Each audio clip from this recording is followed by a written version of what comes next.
international people. This is your host, Louise Uachu, broadcasting live from Vancouver, Canada. And today, my international people, the show is going to be in French. I don't know why I got to apologize to you every time the show is in French. I am not French. I just speak the language. I am not English. I just speak the language. And it's the choice of the language for the show really depends on the guest. If the guest speaks French, we speak to them in French. And that is the advantage of speaking many languages. So, the show is in French. Thank you for tuning in. This is Thursday, March 28, 2013. And the show today is about Canada secretly killing Central Africa, all Africa, particularly in Congo.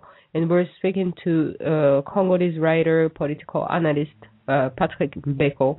So, thank you for being with us, but it's going to be in French. Merci, chers auditeurs, d'être avec nous. Vraiment, aujourd'hui, ça va être inspirant, éducatif. Merci d'être avec nous en français, en anglais chaque semaine. Et aujourd'hui, nous avons pour vous Patrick Mbeko, auteur, expert en politique. Il a écrit un livre qui s'appelle... Alors le livre, je l'ai ici dans mes mains. Un livre de 600 pages. Ça m'a pris du temps pour le lire. Un livre qui s'appelle « Le Canada dans les guerres en Afrique centrale, génocide et pillage des ressources minières du Congo par le Rwanda interposé ». Je vous dis, ça va être spicy.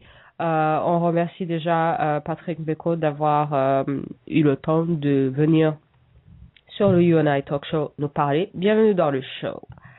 Bonsoir, cher Patrick Mbeko. Bonsoir, Lucie. Vraiment, merci d'être avec nous. Ça fait longtemps que j'ai lu votre livre, que j'ai pris des notes et des notes et des notes et que je me disais que il va falloir qu'un jour on fasse une entrevue spéciale uniquement sur votre livre, quoi. Ok. Et alors, ça vous a pris combien de temps pour écrire ce livre, Le Canada dans les guerres en Afrique centrale? D'abord, je tiens à vous remercier pour l'invitation et je salue aussi aux auditeurs. L'écriture du livre m'a pris environ 2 ans. 2 ans de travail intensif. Je pense que vous avez parlé du volume et du caractère, étant un livre scientifique et en même temps d'enquête. Donc ça nécessite des déplacements, ça nécessitait beaucoup de travail de recherche. Et c'est en 2 ans qu'en fait j'ai pu accomplir ce travail. Oui, et vraiment il faut être concerné personnellement et moralement pour aller fouiller partout où vous êtes allé fouiller et pour trouver tout ce que vous avez trouvé, parce que dites-nous où est-ce que vous êtes allé fouiller un peu là, pour que les gens sachent qu'est-ce que le contenu de votre livre, où est-ce que vous l'avez trouvé. Je travaille sur plusieurs documents. J'ai fouillé dans des archives des gouvernements, de certains gouvernements. J'ai pu discuter avec certains acteurs qui ont été impliqués dans la crise des Grands Lacs. Et je me suis déplacé parfois, je suis allé dans certains pays pour avoir accès à certains documents et à rencontrer certaines personnes pour essayer un peu de tisser la toile, de comprendre un peu en fait tout ce qui se passait. Je ne pourrais pas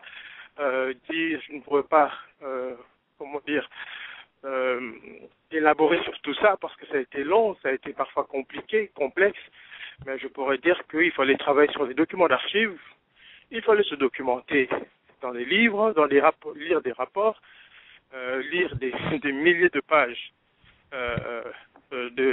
par exemple du tribunal pénal international, travailler sur des archives du gouvernement canadien, des milliers de pages, me déplacer parfois en Europe, discuter avec des gens, et puis voilà. Oui. Alors, précisons que vous êtes congolais. Ouais.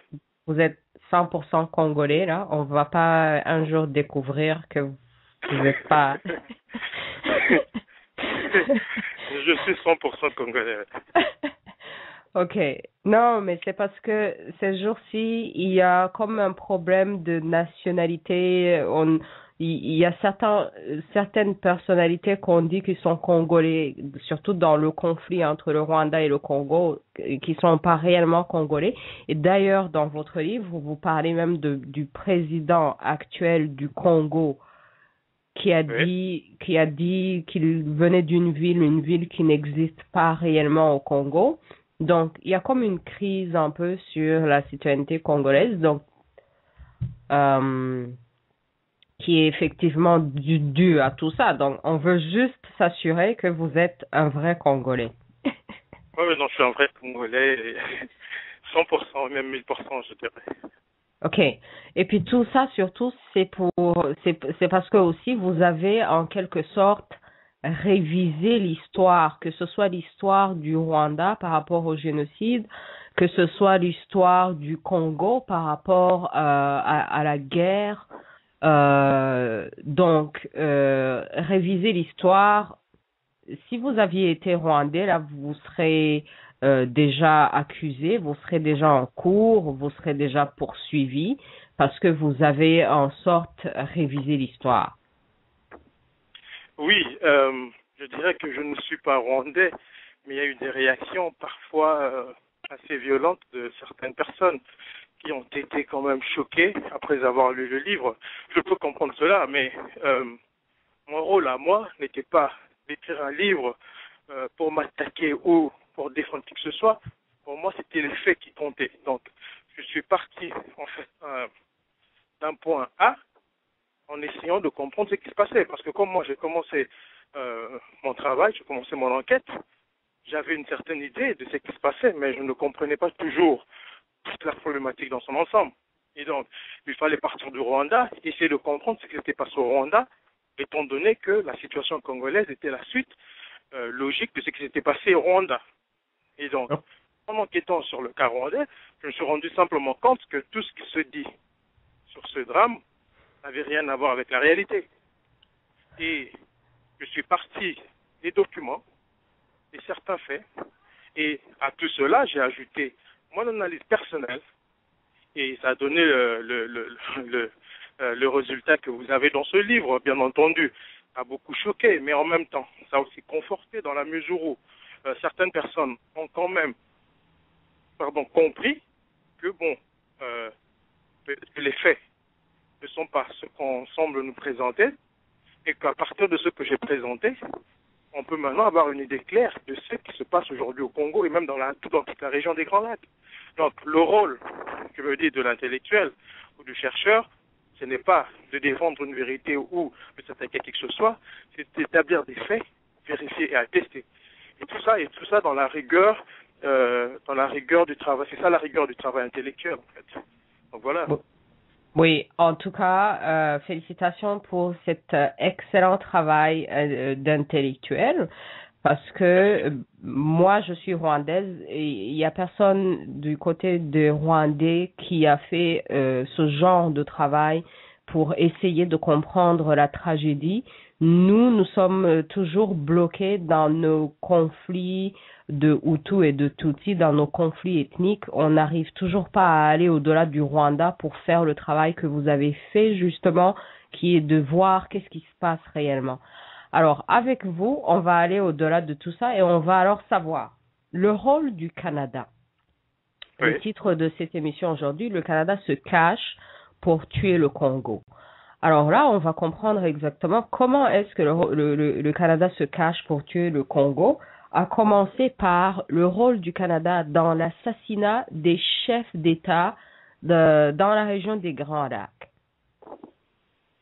Oui, quand j'ai commencé, bon, je dirais, comme je l'ai dit précédemment, quand on commence souvent ce genre d'enquête, on a une idée de ce qu'on compte faire, mais c'est avec le temps, au fil du temps, quand on travaille sur le tas, qu'on se rend compte de certaines réalités, et parfois cela oriente l'enquête.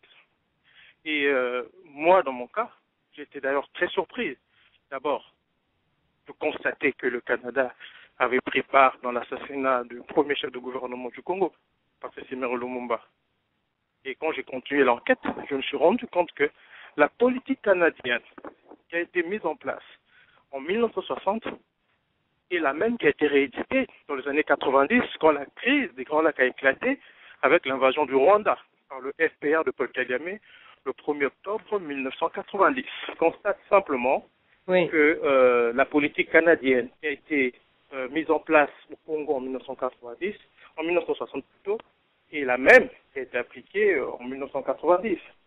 Donc là, on voit la main canadienne qui soutient le FPR à travers les États-Unis et la Belgique. Le Canada est utilisé à travers la mission des Nations Unies, ce qui va, bien entendu, mener à l'assassinat de 2 chefs d'État africains, le président Juvenal Habyarimana et Cyprien Ntaryamira du Burundi. Et la réussite de cette opération de déstabilisation ne pouvait fonctionner qu'à travers les Nations Unies, à travers la force des Nations Unies qui était commandée par un général canadien, le général Roméo Dallaire.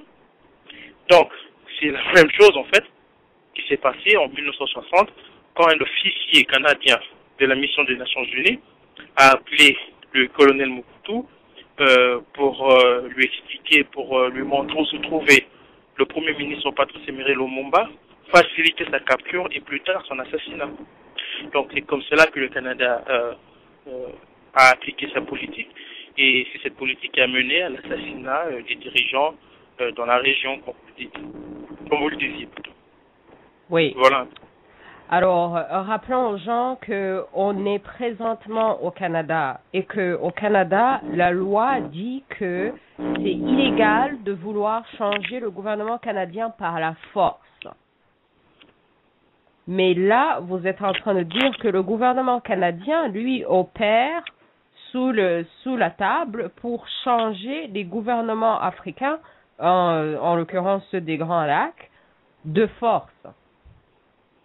Tout à fait, tout à fait. D'ailleurs, je peux donner un exemple récent qui est très important, qui n'a pas souvent été relevé dans les médias.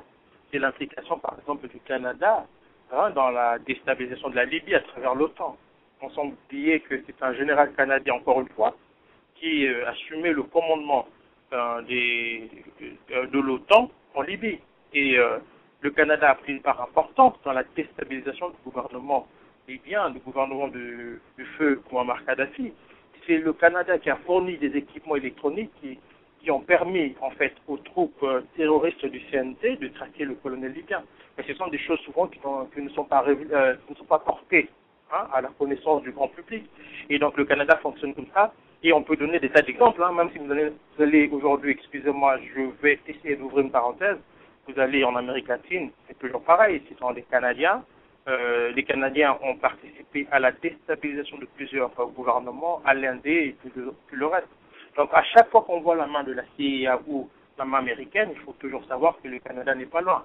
Voilà. Donc le Canada, alors là, vous dites le Canada, alors on peut appeler ça comment? Parce que le Canada se dit toujours un pays démocratique et un pays qui n'a pas de passé colonisateur. C'est toujours ce qu'on dit. Mais en fait, c'est ça. C'est un argumentaire qui a beaucoup servi et qui ne permet pas souvent au public de comprendre à quel point le Canada est impliqué dans plusieurs opérations de déstabilisation. L'argument avancé, que ce soit en 1960 ou comme aujourd'hui, c'est que le Canada n'a pas de passé colonial, c'est un pays neutre et nous sommes, après tout, les précurseurs des casques bleus du maintien de l'air, les troupes des Nations Unies du maintien de la paix, les fameux casques bleus. Donc on avance ces genres d'arguments pour occulter une réalité beaucoup plus sombre, une réalité qu'on n'aborde pas souvent, qui est simplement un pays, le Canada est un pays impérialiste, au même titre que les autres pays qui ont colonisé le continent africain ou le continent américain. Et il faut en même temps dire que même si on ne parle pas de colonisation comme telle au Canada, il ne faut pas oublier quand même que le Canada, les Européens qui sont arrivés ici ont créé d'États amérindiens. Hein, c'est une colonisation. Les gens ont été parqués dans des réserves et on voit aujourd'hui comment les Amérindiens sont traités dans ce pays, même plus des décennies après, soi-disant, la fin de la colonisation ailleurs dans le monde. Donc, on peut dire que c'est l'impérialisme, c'est l'impérialisme déguisé, caché. Et dans le fond, le Canada n'est pas différent des autres. Les États-Unis n'ont pas de passé colonial, quand les impérialistes numéro un sur le plan mondial. Oui, vous venez de dire une chose très importante, c'est que le Canada, c'est un pays, en fait, où les Européens sont venus et ils ont commis un génocide. Ils ont exterminé la population locale et pour ensuite habiter le pays et le rebaptiser le Canada. Donc, est-ce que nous, quand on vient au Canada, vous savez, je suis rwandaise, et on vient au Canada pour leur dire, chers compatriotes canadiens, écoutez, vous êtes en train de tuer le Congo, le Rwanda, arrêtez de nous tuer. Est-ce que vous pensez qu'ils nous prennent au sérieux? Parce que des Rwandais et des Congolais qui viennent au Canada dire que le Canada tue le Congo, c'est comme dans le temps où les Européens étaient en train d'exterminer les Indiens. Si les Indiens étaient allés en Europe, dire aux Européens, et les Européens arrêtaient de venir nous exterminer en Amérique. Moi, je pense que tout dépend des interlocuteurs, si vous voulez. Aujourd'hui, moi, je vais dans des conférences, dans des universités, ou même je suis invité par des organisations canadiennes, québécoises. Je crois que le plus important, c'est de s'adresser à ceux qui détiennent réellement le pouvoir, même si aujourd'hui ce pouvoir leur échappe, c'est le petit peuple. Il faut informer le petit peuple, parce que tous ces crimes se font au nom de ce peuple, on occulte en même temps la réalité. Si vous posez la question à des Canadiens dans la rue, vous savez tout ce que le Canada fait au Congo, ils ne savent rien. Si vous leur dites que, par exemple, le général Dallaire, qui est considéré comme un héros ici, a pris part à la déstabilisation du Rwanda, les gens vont dire c'est impossible. J'ai donné une conférence il n'y a pas longtemps au cégep de l'Outaouais, et quand je parlais, je voyais comment les yeux me regardaient. Il y a un prof d'histoire qui m'a clairement dit, ça fait des années que je donne cours, et c'est la première fois que j'entends des choses pareilles. C'est-à-dire qu'il y a une sorte d'occultation de la vérité qui fait que les populations ne peuvent pas réagir. Donc, il faut d'une certaine manière, parce qu'après tout, aujourd'hui nous sommes, pour certains d'entre nous les Canadiens, le plan d'État ici, mais nous devons entreprendre d'expliquer à nos compatriotes ici des réalités que eux ignorent. Ça, c'est de notre devoir. Nous qui avons compris un peu ce qui se passe, ou ce qui s'est passé chez nous. Nous venons. Oui, ça, c'est vraiment une excellente stratégie. Alors, qui sont ces Canadiens qui bénéficient de toute cette tragédie que le Congo, les Grands Lacs, l'Afrique vit? Qui en bénéficie réellement? Ce sont les élites, ce sont les compagnies minières, ce sont les compagnies d'armement. Vous savez, quand vous essayez, quand on vous dit, moi j'explique dans mon livre, par exemple, le rôle de l'industrie minière. Et on voit aussi le rôle de l'industrie, les firmes de mercenariat qui aujourd'hui signent des accords avec des compagnies minières ou même créent des compagnies minières dans les zones d'exploitation où elles entretiennent la guerre. Et donc, ce sont ces gens-là qui font partie de la classe des élites et qui profitent de tout parce que le petit peuple, après tout, ne profite de rien. On peut voir aujourd'hui que la crise économique mondiale qui frappe aujourd'hui le monde, l'Occident surtout, ne frappe pas les élites, mais elle frappe beaucoup plus le petit peuple. Donc, tout se fait au nom des intérêts nationaux, mais ces intérêts, en réalité, profitent à une minorité de privilégiés. Et cette minorité, c'est dans les élites. Oui. Alors, au Canada, où se trouve, vous dites, le stock market de Toronto, que c'est là-bas que se trouvent 75% des compagnies minières dans le monde? Tout à fait, oui. Oui, c'est à Toronto, c'est la bourse des métaux. Hein, c'est là-bas où tout se décide et tout se discute. Vous allez voir dans le livre, par exemple, quand j'explique que pendant la guerre du Congo, les soi-disant rebelles qui étaient financés ou soutenus par les États-Unis et d'autres puissances occidentales, ils sont rendus au Canada, ils sont rendus précisément à Toronto pour bénéficier de quelques billets verts et poursuivre la guerre. Donc ça, c'est ce que les gens doivent savoir. Mais c'est important parce que pourquoi Toronto? Parce que à Toronto, il y a une juridiction de complaisance. Et c'est ce qui permet aujourd'hui à toutes les multinationales, des minières, de venir s'installer ici. Parce qu'ils trouvent là un cadre législatif assez complaisant qui leur permet de faire n'importe quoi. Et ils peuvent faire n'importe quoi. Ils ne seront pas poursuivis ici au Canada. Parce que la juridiction est créée pour en fait favoriser cet état de fait. La bourse de Toronto domine aujourd'hui le marché mondial de financement par action, par exemple. Et donc, ça vous donne une idée. Aucun pays dans le monde ne peut aujourd'hui rivaliser avec le Canada dans le secteur minier. En 2005, par exemple, j'explique dans le livre, Exportation et Développement Canada a fourni au total 2,5 milliards de dollars en prêts commerciaux aux industries minières, à l'industrie minière. Donc, wow. Donc là, ce que vous êtes en train de dire, c'est qu'il y a des pays qu'on appelle les paradis fiscaux, où les gens peuvent aller là-bas, garder leur argent sans jamais payer de frais, de taxes, sans jamais contribuer à leur propre société. Et puis là, alors le Canada, ça serait comme un pays paradis. Le paradis judiciaire de l'industrie minière. Parce qu'il faut comprendre que aujourd'hui, ce ne sont pas tant les ressources naturelles qui intéressent l'industrie extractive mondiale au Canada. Et c'est plutôt, comme je disais tantôt, la clémence de sa juridiction. Et il y a des facteurs qui expliquent cela. Par exemple, les modalités de divulgation des actifs miniers dans regard d'un gisement sont particulièrement lâches à la bourse de Toronto. Donc, il y a un flou qui entoure les données techniques qui permettent d'évaluer avantageusement les concessions en jeu. Et donc, cela permet de favoriser la spéculation. Donc, nous sommes dans cette réalité. Mais il y a aussi d'autres éléments, comme par exemple la juridiction canadienne de par les incitations fiscales qui prévoit auprès des grands investisseurs, vous savez, des investissements publics et massifs, qui fait que cela emmène les banques, les fonds de retraite et autres investisseurs institutionnels canadiens ou même étrangers de venir placer largement leurs fonds ici. Donc, ils sont vraiment assurés de faire des bénéfices sans même commencer par, comment dirais-je, commencer même à creuser dans les pays où on prétend avoir obtenu des concessions importantes entre guillemets.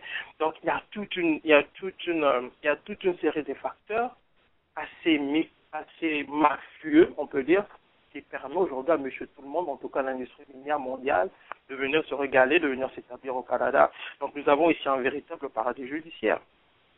Wow, c'est vraiment hallucinant. Et expliquez-nous alors le trajet de ces richesses minières du Congo, leur trajet à partir du Congo jusqu'au Canada, jusque dans les banques, et comment est-ce qu'au juste les gens s'enrichissent? C'est quoi le trajet qu'il faut? Parce que si on connaît le trajet, on va pouvoir l'intercepter, que ce soit dès le départ, dès le tri, dès la distribution, dès la vente, dès le transport. C'est quoi au juste le trajet? Il faut commencer par comprendre que ces mafieux, ces gens ne sont pas aussi bêtes pour se laisser prendre aussi facilement. Aujourd'hui, on sait que les minerais du Congo sortent par le Rwanda et par l'Ouganda, mais après, cela se retrouve dans des usines au Kazakhstan, par exemple, et de ces usines, après le raffinage et autres, après le raffinage, les minerais vont se retrouver sur le marché. En fait, l'Occident constitue le dernier maillon de la chaîne et tout est fait de telle manière qu'on ne puisse pas retracer directement ces gens-là. Mais on sait par exemple aujourd'hui que ces produits se retrouvent sur le marché occidental et on est quand même le plus grand bénéficiaire parce qu'après tout, quand ça sort du Congo, on sait dans quelles conditions ces minerais sortent. Donc c'est toujours dans des conditions opaques. Et sans oublier aussi le fait qu'il y a des compagnies minières occidentales qui opèrent sur place, qui utilisent des chefs de guerre pour pouvoir mieux exploiter les minerais à moindre coût. Et tout cela profite toujours aux mêmes personnes. Mais il faut surtout comprendre, comme je disais tantôt, que ces gens ne sont pas aussi bêtes pour se laisser avoir en exposant comme ça leur manière de faire, en exposant les filières, de la traçabilité des métaux. Mais maintenant, on sait quand même à partir de certaines enquêtes des Nations Unies que bon, ça sort par le Rwanda, par l'Ouganda, de là, ça part de certaines usines au Kazakhstan ou même en Chine, pour plus tard se retrouver sur le marché européen et nord-américain. Wow, tout un trafic. Et justement, parlant de cette utilisation des seigneurs de guerre ou de ces gens-là qu'on utilise pour rendre esclaves leur population et les faire travailler dans la terreur pour que justement les minerais coûtent rien au départ. Là, récemment, dans l'actualité, il y a un seigneur de guerre qui s'est soi-disant rendu à Kigali, au Rwanda, à travers l'ambassade américaine et qui a été livré à la Cour pénale internationale pour crime au Congo. Oui. Vous parlez de Bosco Ntaganda. Oui, Bosco Ntaganda, lui, là. Oui. Alors, lui, là, son cas, là, où est-ce que vous le placez sur cette, dans ce processus de mafia, là, international? Des gens comme Bosco Ntaganda, ce sont des petits sous-traitants. Moi, je les appelle les bras exécutants.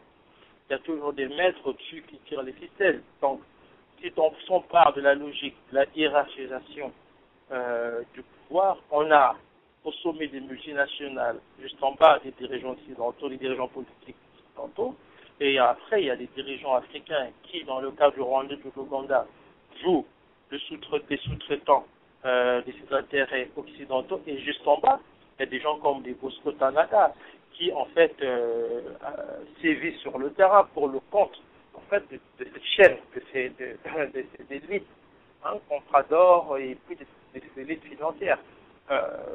Bosco Ntaganda, à mes yeux, est un élément minime. Je dirais, c'est même quelqu'un qui, on peut, oui, il faut l'arrêter, il faut le regarder, mais tant et aussi longtemps qu'on aura le système qui restera en place, quand les faiseurs de rois, quand les faiseurs des seigneurs de guerre seront là, rien ne changera, c'est ça la réalité. Le système dominant ne se dévoile pas, mais dévoile toujours des petits sous-traitants, des petits exécutants. On nous présente comme ça, comme Bosco Ntaganda, qui est à laquelle et se livrer à une cour pénale internationale mise en place par les mêmes tireurs de ficelle, par les mêmes intérêts, parce que j'explique quand même longuement dans le livre pourquoi il y a impunité dans la région des Grands Lacs. Oui.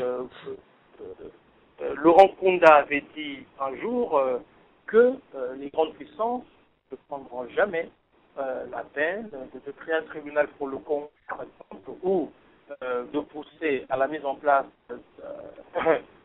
d'une institution pour juger les criminels de guerre qui sévissent dans la région, parce qu'aucun dirigeant de l'Occident ne prendra le risque d'être cité, je pense. C'est ça. Ah oui. Alors, vous pensez, vous avez dit que le président rwandais, là, il va pas terminer son mandat. Oui, je l'ai dit une fois. Mais bon, je ne peux pas passer pour... je ne suis pas Dieu, mais d'après mes analyses et d'après les confidences que nous avons eues en 2010 de la part de certains officiels occidentaux,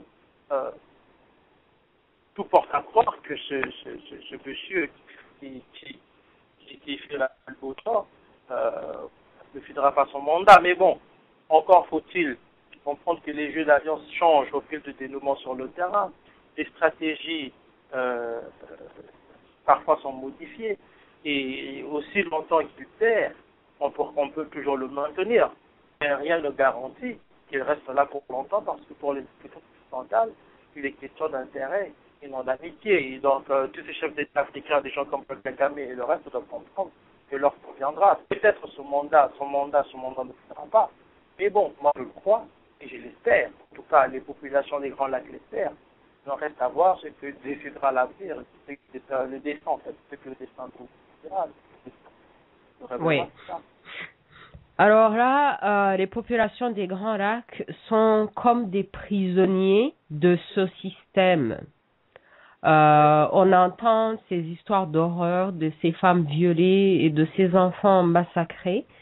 Et c'est quoi la solution pour des populations innocentes qui n'ont rien à voir avec ça, qui habitent leurs terres et qui se voient chassées de leurs terres uniquement parce que les multinationales qui font l'argent ici au Canada, à Toronto, ont décidé d'aller exploiter leurs terres. C'est quoi la solution pour ces populations? Est-ce qu'il faut que ces femmes et ces hommes aillent s'armer, s'entraîner et se battre carrément?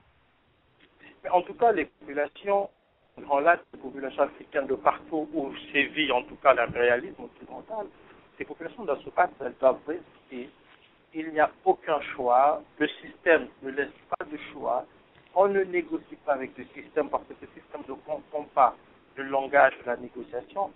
D'ailleurs, après tout, on dirait, si ces gens vivent ou si leur survie ou leur existence dépend de nos malheurs, tout ça soit sur nos malheurs pour survivre ou pour vivre, je ne pense pas qu'ils vont s'arrêter, ils vont continuer. C'est comme demander à un marchand de fermer une boutique alors qu'il ne vit que tout cela. Et c'est aux populations africaines de résister par tous les moyens possibles. Aujourd'hui, il y a des actions qui sont entreprises, que ce soit dans les diasporas africaines ou même à l'intérieur. Je pense que ces actions ont besoin d'être encouragées et surtout d'être coordonnées. Nous avons vu qu'en Amérique latine, beaucoup de pays d'Amérique latine étaient pendant longtemps l'arrière-cour des États. Aujourd'hui, la situation a changé parce que les populations ont résisté. Il y a eu une lutte au niveau de la base et donc ça a porté fruit. Donc nous devons, nous, à notre niveau, nous éduquer surtout, comprendre ce système, comprendre son modus operandi et il doit avoir des têtes bien pensantes qui doivent quand même canaliser tous ces mouvements pour mener cette bataille qui va sûrement culminer à notre victoire, à notre libération, si nous avons de la volonté et si nous avons foi en ce que nous faisons. Nous n'avons aucun choix. Et moi je dis aux gens, il ne faut pas rêver, il ne faut pas penser en négociant avec ces gens, nous arriverons à la paix. C'est impossible. Il faut avoir un regard braqué sur l'histoire pour comprendre que le peuple se sent libéré seulement après des luttes intenses contre des élites. Pas entre eux, mais contre les élites, parce que les plus grandes luttes ont toujours été celles des peuples contre les élites, étant celles des peuples entre eux sur la base de la race ou quoi que ce soit. Donc, voilà. Oui, alors là, à plusieurs reprises, on a accusé le Congo, que le malheur du Congo, c'est les Congolais eux-mêmes, c'est le problème des Congolais, ils sont pas organisés, et puis ils blâment leurs problèmes sur tout le monde, et surtout, ils n'ont pas de leadership. Là, vous êtes un jeune Congolais, vous comprenez tout ce qui se passe internationalement. Est-ce que vous allez devenir politicien, vous lancer dans la politique et vouloir devenir président au Congo? Excusez-moi si je ris parce que cette question m'est souvent posée et on m'a proposé d'ailleurs plusieurs partis politiques, plusieurs plateformes de mon pays m'ont proposé de travailler avec elles. Je dirais, pour l'instant, je suis en mode activisme. Je ne sais pas où cela va m'emmener, je pourrais le dire pour l'instant, mais je crois que si ce pays a besoin de moi, je dois assumer cette responsabilité. Moi, je n'ai pas peur de l'assumer. Je crois que nous avons tout un chacun un rôle pour l'avancement, dans l'avancement de nos pays respectifs. La situation congolaise dérange, moi ça me dérange au plus haut point. Et il est vrai que les Congolais portent une lourde responsabilité dans la situation actuelle. Bien entendu, il y a des ramifications extérieures. Il y a une cause, et cette cause, elle est autant extérieure qu'intérieure. Il y a une certaine responsabilité de la part des Congolais qui a permis, en fait, au système et à ces éléments extérieurs de progresser sur le terrain. Et il faut à un moment donné, il est peut-être bien comprendre, je dis souvent, que des gens de bonne volonté, des gens qui ont compris ce système, des gens intelligents, je parle de gens intelligents, pas nécessairement, je ne parle pas des gens instruits, hein, mais je parle des gens intelligents, puissent se lancer dans l'aventure pour renverser le rapport de force et surtout pour éduquer la masse. Parce que notre peuple, surtout particulièrement le peuple congolais, a besoin d'être éduqué aux choses essentielles, de mon point de vue. Et il faut combattre la culture de l'ignorance qui est chez nous.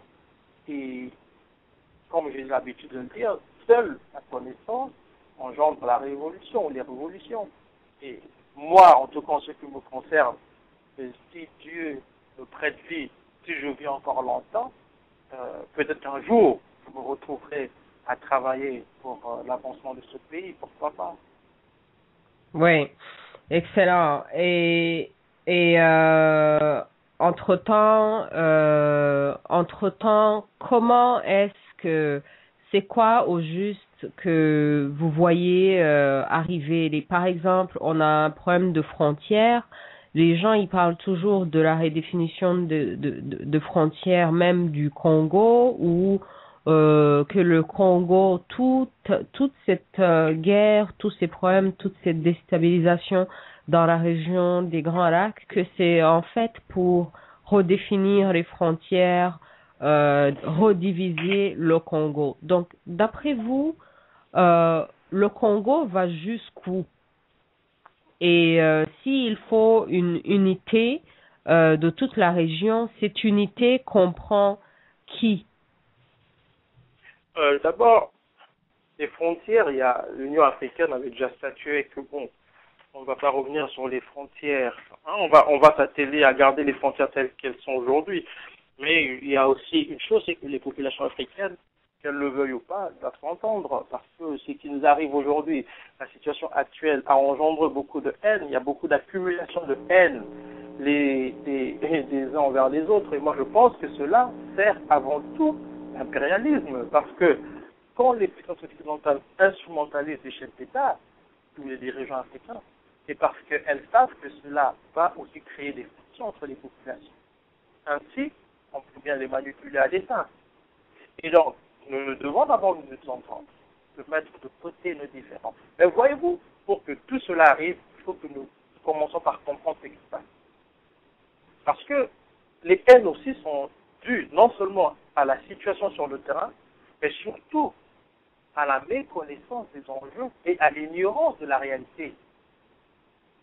Parce que quand on ignore, par exemple, mais quand on se dit, aujourd'hui les Congolais se disent que le problème du Congo c'est que les Rwandais, c'est une erreur. Il y a des Rwandais qui vont les dire que ce soit du côté des Tutsis pour des Tutsis. Et pourtant, c'est Kagame qui est au pouvoir. Il y a des Congolais qui vont en exil en masse. Et pourtant, des Congolais qui sont autour de celui qui a la tête de ce pays. Voyez-vous? Donc, il y a un problème. Il y a un problème entre les peuples et les élites. Et l'élite dirigeante. Et ces élites servent des intérêts autres. Et c'est parce qu'elles sont irresponsables qu'aujourd'hui, on a ce que nous voyons au niveau des populations. Les frontières sont là. Moi, je pense que les frontières n'ont pas besoin d'être touchées ou retouchées ou tout ce qu'on veut. Mais les populations, elles, ont besoin de s'entendre. Parce que, en étant divisés, les Africains ne pourront jamais vaincre l'impérialisme. Et l'impérialisme, il faut le savoir, ne vit que de la division des peuples. Même en Occident, hein, parce qu'on pense que c'est seulement en Afrique, même en Occident. Même dans d'autres régions du monde, on le voit aujourd'hui entre les sunnites et les chiites dans le monde arabe. Arabo-musulman. Donc, c'est juste pour vous dire qu'au-delà de la problématique des frontières, il y a d'abord la problématique des peuples, de la paix et de l'harmonie, de l'entente entre les peuples. Et on doit beaucoup plus travailler là-dessus. Et à partir de là, on n'aura pas besoin de bouger les frontières si les populations s'entendent bien. Excellent. Et effectivement, les frontières naturelles comme le Kivu sont là. Ouais. Déjà, entre le Rwanda et le Congo, on n'a même pas besoin de définir les frontières. La frontière naturelle est déjà existante. Est-ce que vous pensez que le problème des dirigeants chez nous, c'est probablement parce qu'on a des dirigeants qui ont grandi dans la pauvreté et dans la misère et qui sont aigris. Le temps qu'ils arrivent au pouvoir, ils sont réellement aigris et ils ont perdu leur compassion humaine pour le reste de l'humanité et le reste de leurs frères et sœurs du même pays. Ils se disent, moi j'ai souffert, donc vous pouvez souffrir aussi, quoi. Donc, est-ce que... Oui. Je pense que le choix de ces dirigeants est très bien calculé. Vous savez aussi qu'en Afrique, il y a des dirigeants qui ont vraiment milité pour la cause de leur peuple et ces dirigeants ont été tués. On l'oublier. Et donc, on nous a imposé des dirigeants qui n'ont aucun souci pour leur peuple. La plupart ont été cooptés ou formés dans des écoles occidentales. En fait, ces dirigeants-là ne sont pas différents de ceux qui dirigent en Occident. Ceux qui dirigent en Occident sont aussi cyniques que ces gens-là, à des degrés certes différents. Quand Sarkozy tue des enfants handicapés, c'est sans état d'âme. Ou Obama, c'est sans état d'âme. Et ces gens ne peuvent vouloir qu'il y ait des... Ils tiennent à ce qu'il y ait des gens comme eux dans des pays qu'ils veulent exploiter. Rappelez-vous qu'après la Seconde Guerre mondiale, les États-Unis ont violemment combattu tous les mouvements révolutionnaires, tous les gouvernements qu'on qualifie entre guillemets de socialistes de gauche, et de communistes plutôt en Europe, pas en Afrique, mais en Europe. Il y a eu le réseau Gladio qui avait été mis en place, et on a déstabilisé tout tas de gouvernements pour remettre en place des fascistes. Il ne faut pas oublier aussi que ce sont les États-Unis qui ont aidé Hitler dans sa croisade contre l'Europe avec un regard braqué sur l'Union soviétique. Et donc, ce que nous voyons en Afrique a été appliqué en Europe. Et donc, comme je vous ai dit, dans la hiérarchisation du pouvoir, nous avons en fait des vrais sous-traitants qui ont été choisis à dessein. Ce ne sont pas des gens qui, même ceux qui ont été disposés à faire du bien, quand on les prend, on les retourne, on les coupe, on lave les cerveaux, on met dans leur tête certaines bizarreries, et avec des presses de pouvoir, on voit ce que ça donne sur place, chez nous, en Afrique. Il y a des gens qui ont grandi dans la pauvreté, qui ont connu quand même une vie modeste, mais qui ont été des très bons dirigeants. Vous avez l'exemple de Hugo Chavez, vous avez l'exemple de Muammar Kadhafi. Et comment se fait-il qu'aujourd'hui, nous avons des Kagame, nous avons des Kadhafi, des PPT et autres. Il suffit juste de regarder,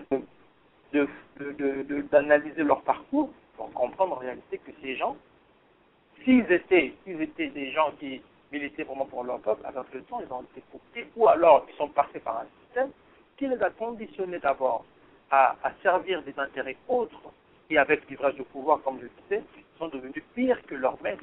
Et c'est ce que le système veut. Parce que le jour où nous aurons des dirigeants responsables, comme les Lumumba, les Nkrumah, qui tiennent à la souveraineté des États africains, vous verrez que ces États, vous verrez qu'ils seront déstabilisés par le système dominant, le système impérialiste, qui a aidé Hitler, qui a instauré des fascistes, qui a installé des fascistes dans plusieurs pays d'Europe occidentale, et qui instaure encore aujourd'hui des dictateurs sanguinaires en Afrique. Wow. En tout cas, c'est vraiment, vous les avez exposés comme pas possible dans votre livre. Et est-ce que, moi je me demande, votre livre est en français, est-ce que ça ne vous limite pas par rapport aux gens qui vont lire ce livre? Parce que au fond, qui voulez-vous, c'est qui devrait savoir l'information qui est contenue dans ce livre? Moi, je pense que monsieur tout le monde, et je crois qu'en français, bien entendu, il est vrai que c'est assez limité, vous savez, même déjà au Canada, la majorité s'exprime en anglais. Donc, nous nous organisons pour que le livre soit disponible en anglais le plus rapidement possible, pour que un grand nombre de Canadiens aussi, des autres citoyens de par le monde puissent avoir accès. Vous avez des Américains, vous avez même des gens en Europe, dans plusieurs pays de la Scandinavie, on parle anglais aussi. Donc l'anglais est quand même la première langue utilisée au monde, et nous croyons qu'avoir la version anglaise sera vraiment bénéfique pour monsieur, madame, tout le monde, de part, peu importe les origines ou le coin du monde où ces gens résident. Oui, parce que vraiment, il y a des choses que tout le monde devrait connaître. Alors là, parlons de réviser l'histoire pour ce qui est de l'histoire rwandaise, parce que on va bientôt rentrer dans la période d'avril où les Rwandais célèbrent le génocide des Tutsis. Oui. Qu'est-ce que vous en dites? Sur la célébration de ce génocide. Oui, et sur la célébration aussi du président rwandais comme étant la personne qui a sauvé, qui a permis au Rwanda de ne pas complètement mourir et qui a sauvé les survivants. Moi, je pense d'abord qu'il faut commencer par rectifier l'histoire, comme j'explique dans le livre. C'est que c'est pas Kagame qui a sauvé les gens. Kagame était à l'origine de l'hécatombe. Ça, c'est la première chose. Et il faut aussi, depuis plusieurs années maintenant, on a constaté que le génocide est devenu un fonds de commerce pour le gouvernement du Rwanda. Et la célébration, je pense que toutes les familles rwandaises meurtries ont le droit de se remémorer ces instants malheureux, ou même se remémorer leurs frères et sœurs qui ont perdu la vie. Ça c'est très important. Ils doivent quand même la mémoire des victimes. Hein, on ne peut pas quand même balayer cela de revers de la main. On constate seulement que pour le gouvernement du Rwanda, cet événement est devenu un moyen pour lui de masquer sa responsabilité non seulement dans le génocide qui a eu lieu au Rwanda, mais aussi dans celui qui se déroule au vu et au su de monsieur tout le monde au Congo. Donc c'est ça aussi. Moi, je crois que les Rwandais ont le droit de célébrer, mais je pense aussi qu'ils doivent, surtout dans ce dossier, se montrer solidaires les uns des autres, qu'on soit Hutu ou Tutsi. Parce que, en parlant d'un génocide des Tutsis, alors que, comme je l'explique d'ailleurs, il y a eu certes des morts des deux côtés, alors que la réalité, les faits tels qu'ils nous est présentés, ne reflètent pas ce que Kagame dit. Et donc, moi, à mon niveau, avec ce que je sais, avec ce que je présente, je crois que le peuple rwandais, il y a eu un génocide au Rwanda, et il y a eu des massacres de masse, mais ces massacres n'ont pas besoin d'être instrumentalisés. Les mémoires doivent être rappelées, les mémoires doivent être célébrées entre guillemets, mais il ne faut pas commencer à instrumentaliser un événement, une tragédie pareille à des fins politiques ou pour obtenir gain. Et c'est là où moi j'ai un problème avec le gouvernement du Rwanda et sa propagande, parce qu'après tout c'est une propagande. Hein. On a vu comment l'État d'Israël aujourd'hui utilise la Shoah, avance toujours la rhétorique de la Shoah dans sa politique, et ce n'est pas moi qui le dis, c'est un fils de survivant de l'Holocauste qui le dit, Norman Frankenstein, qui est aux États-Unis, qui a même écrit un livre là-dessus, l'industrie de l'Holocauste. Donc c'est devenu une industrie. Et donc la célébration du génocide est devenue pour Kagame une véritable industrie qui lui permet aujourd'hui d'obtenir des gains sur l'échiquier international, parce qu'en fin de compte, on se rend compte que les gens en Occident ne comprennent pas réellement ce qui s'est passé, et Kagame peut s'appuyer sur l'ignorance des masses, à s'appuyer sur la propagande pour avancer des cartes et pour être accepté aujourd'hui, même au Conseil de sécurité. Donc voilà. Oui, donc rappelons aux gens, aux auditeurs qui nous écoutent, qui n'ont pas encore lu le livre, que vous avez clairement prouvé que la guerre au Rwanda n'a rien à voir avec les Rwandais, c'était plutôt en but d'envahir le Zaïre, le Congo et de piller ses richesses. Alors, parlant d'Israël, justement, parce que vous avez mentionné l'Holocauste et toute cette industrie du génocide par rapport à Israël, c'est quoi le rôle d'Israël dans la mort des Grands Lacs, justement? Israël a été aux côtés de Paul Kagame, hein, et du gouvernement ougandais dans la politique qui a été établie par les Américains dans la région des Grands Lacs. Je tiens simplement à rappeler que Kagame, avant d'envahir le Zaïre, par exemple, s'était rendu en Afrique du Sud, rencontrer Nelson Mandela, qui soutenait le Rwanda en sous-main, Et de là, Kagame s'est rendu au Pentagone, et au Pentagone, on l'a conseillé d'aller voir le Mossad. Et donc, étant donné que les Israéliens avaient des liens avec Mobutu, donc il y a eu une entente secrète entre Kagame et les Israéliens pour l'invasion du Zaïre. Mais déjà au Rwanda, Israël était présent, ses services de renseignement étaient présents auprès du FPR, comme les autres services de renseignement, la CIA et puis les forces spéciales canadiennes. Alors, d'après vous, comme vous l'avez déjà prouvé, ils ont choisi le FPR, ils ont choisi de supporter le FPR, non pas parce qu'ils aiment particulièrement la cause ou quoi que ce soit, mais tout simplement parce qu'ils leur avaient promis qu'ils iraient au Congo. Oui, ils ont soutenu le FPR simplement, ils ont supporté, je dirais, Kagame simplement parce que Kagame était disposé à exécuter tout ce qu'on allait lui dire. Je tiens à rappeler qu'au début, le FPR était dirigé par un certain Fuad Rugema. Et Fuad Rugema n'avait pas le même but que Kagame, celui qui a formé Kagame en fait. Et quand ils ont constaté que Fuad Rugema n'était pas trop disposé à mener à terme ce que eux voulaient, on l'a éliminé. Donc on sait aujourd'hui que c'est Kagame avec les services secrets ougandais qui ont éliminé Fred. Et donc la voie était libre pour appliquer une politique du chaos dans la région. C'est un peu comme ce qui s'est passé au Soudan avec John Garang. John Garang ne tenait pas à la division du Soudan. Il est mort mystérieusement et celui qui l'a remplacé a appliqué ce qui avait été décidé à Washington et à Tel Aviv. Aujourd'hui, nous avons le Soudan divisé. Voilà. Wow. Alors, que dire des Rwandais qui pensent qu'ils ont une cause commune avec les Israéliens? Non, mais je pense que c'est une naïveté. Hein. Le Rwandais n'ont pas de cause commune avec les Israéliens parce que les Israéliens ne pensent pas aux Rwandais quand ils font quelque chose. Mais ils peuvent utiliser ces Rwandais-là quand ça fait leur affaire. C'est une question d'intérêt. Les Rwandais auront beaucoup plus d'intérêt à s'entendre avec d'autres Africains qu'avec les Occidentaux parce que s'il y a un problème, après tu es en Afrique et ils doivent s'arranger, comme les restes des Africains, à s'entendre entre eux. Les Israéliens, quand ils avancent dans leur politique, ils ne demandent pas l'avis du Rwanda, ou des Rwandais. Et pourquoi des Rwandais vont chercher à tout prix à avoir l'appui d'Israël dans ce qu'ils veulent faire? Ils doivent surtout comprendre ceci, c'est que si les Israéliens les soutiennent, c'est parce que, d'une certaine manière, ils en tirent profit. Mais le jour où cela va finir, ils ne seront plus soutenus. L'histoire du Rwanda en soi, je pense que est faite nous révèle beaucoup, nous apprend beaucoup.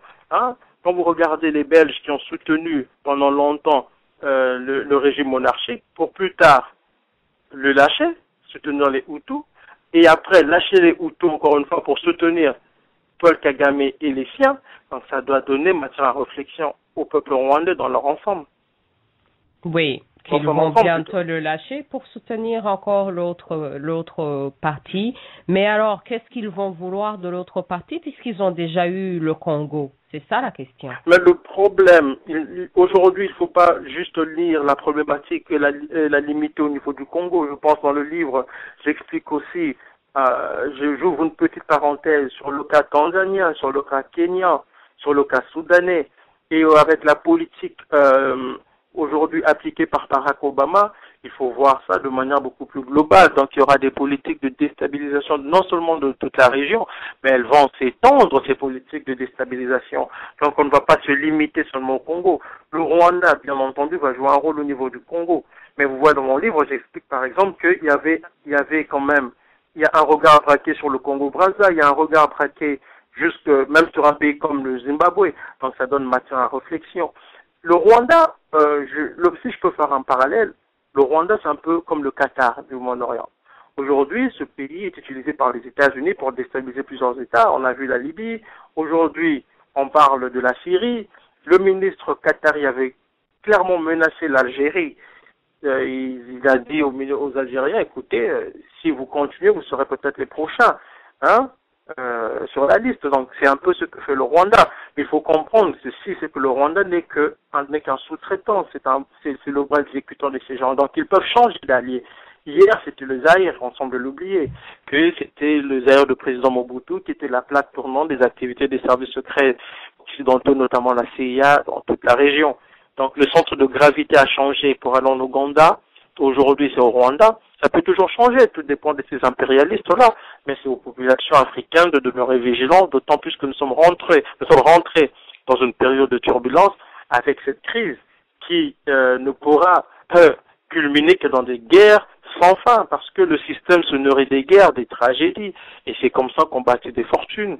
Et dans des pays comme le Congo, aujourd'hui, jouent le guichet automatique des compagnies, des multinationales et des États qui soutiennent ces multinationales à travers par le Rwanda interposé. Mais le Rwanda vient de dire que le Rwanda ou Kagame restera là indéfiniment.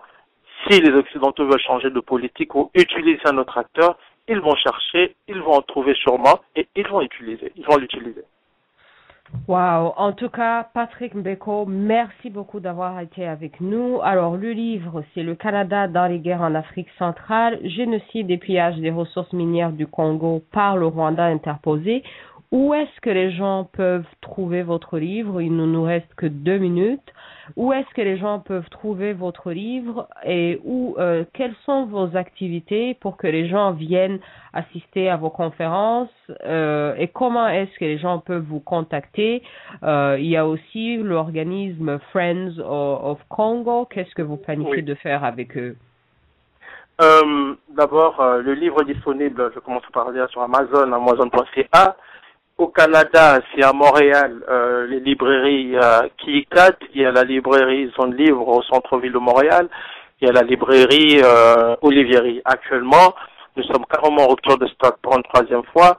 Et quant aux activités, je dirais qu'il y a une série de conférences que je vais donner bientôt en Europe et cela va être affiché le moment venu, parce que je ne parle pas souvent bien avant ces choses-là, mais bientôt je vais afficher, que ce soit sur ma page Facebook ou sur Internet, les activités à venir. Friends of the Congo continue à militer pour la cause congolaise. Je profite d'ailleurs pour saluer mes compagnons Maurice Carney, qui est notre directeur. Il y a Kambale Moussavili, il y a Dédi Bilamba et tout ça. Donc, et tout le reste, je les salue.